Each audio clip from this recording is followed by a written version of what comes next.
আমতলী থানা এলাকায় গত কয়েক মাস ধরে মোবাইল চুরি ও হারিয়ে যাওয়ার ক্রমবর্ধমান ঘটনায় সাধারণ মানুষের মধ্যে তীব্র উদ্বেগ ছড়িয়েছিল। ক্রমাগত জমা হতে থাকা অভিযোগের ভিত্তিতে আমতলী থানার পুলিশ বিশেষ তৎপরতা শুরু করে। অবশেষে অত্যাধুনিক প্রযুক্তির সহায়তায় এক বিশাল সাফল্য ধরা দিল পুলিশের হাতে। Central equipment identity registrar portal ব্যবহার করে সরাসরি অভিযান চালিয়ে পুলিশ 36টি দামি মোবাইল ফোন উদ্ধার করতে সক্ষম হয়েছে। মঙ্গলবার আমতলী থানায় আয়োজিত এক ঘরোয়া অনুষ্ঠানের মাধ্যমে উদ্ধার হওয়া এই ফোনগুলি প্রকৃত মালিকদের হাতে ফিরিয়ে দেন থানার ভারপ্রাপ্ত আধিকারিক ওসি পরিতোষ দাস। দীর্ঘদিন পর হারিয়ে যাওয়া বা চুরি যাওয়া প্রিয় মোবাইল ফোনটি হাতে পেয়ে আবেগে আপ্লুত হয়ে পড়েন ভুক্তভোগীরা।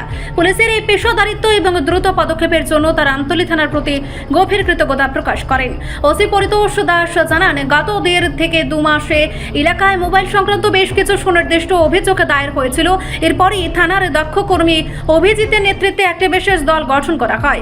সিপিআইআর পোর্টালের মাধ্যমে হারিয়ে যাওয়া ফোনের IMEI নম্বর ট্র্যাক করে ধারাবাহিকভাবে তল্লাশি চালানো হয়। এই প্রযুক্তির সঠিক ব্যবহারের ফলে রাজ্যের বিভিন্ন প্রান্ত থেকে এই 36টি ফোন উদ্ধার করা সম্ভব হয়েছে।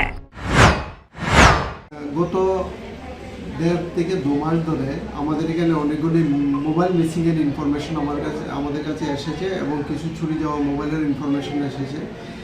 তার উপর ভিত্তি করে যে আমাদের যে CEIR পোর্টাল, এই CEIR পোর্টালের থ্রুতে আমরা টোটাল 36টি মোবাইল উদ্ধার করতে সক্ষম হয়েছি। আর এই মোবাইলগুলি অ্যাকচুয়ালি আমার যে স্টাফ অভিজিৎ, সে CEIR পোর্টালের থ্রুতে এই মোবাইলগুলি উদ্ধার করেছে এবং আজকে যারা অ্যাকচুয়াল যে ওনার মোবাইল, তাদেরকে আজকে আমরা এগুলি হ্যান্ড ওভার করব। কাউকে কি আটক করা হয়েছে? এগুলি কি চুরি হয়েছিল না কীভাবে উদ্ধার করা হয়েছে? কিছু মোবাইল আপনার চুরিরও ছিল, কিছু মোবাইল মানে মিসিংও ছিল। আমরা মোবাইলগুলি উদ্ধার করেছি। অ্যাকচুয়ালি যে CEIR পোর্টাল যেটা আছে, সেই CEIR পোর্টালের মধ্যে যদি কেউ নতুন সিম ইনসার্ট করে, এগুলিতে আমাদের কাছে ইনফরমেশন চলে আসে এবং এর ভিত্তিতে আমরা এগুলি রিকভার করতে সক্ষম হয়েছি। এবং যার কাছ থেকে আমরা মানে প্রেজেন্টলি যার কাছ থেকে আমরা মোবাইলগুলি নিয়েছি, অ্যাকচুয়ালি তাদের ইনভলভমেন্ট কিছু পাওয়া যায়নি। তারা অনেক সময় দেখা গেছে যে তারা পুরান মোবাইল টাকা দিয়ে কিনেছে এবং যারা এই চুরি করেছিল এবং তাদেরকেও আমরা শনাক্ত করার জন্য আমাদের চেষ্টা চলছে।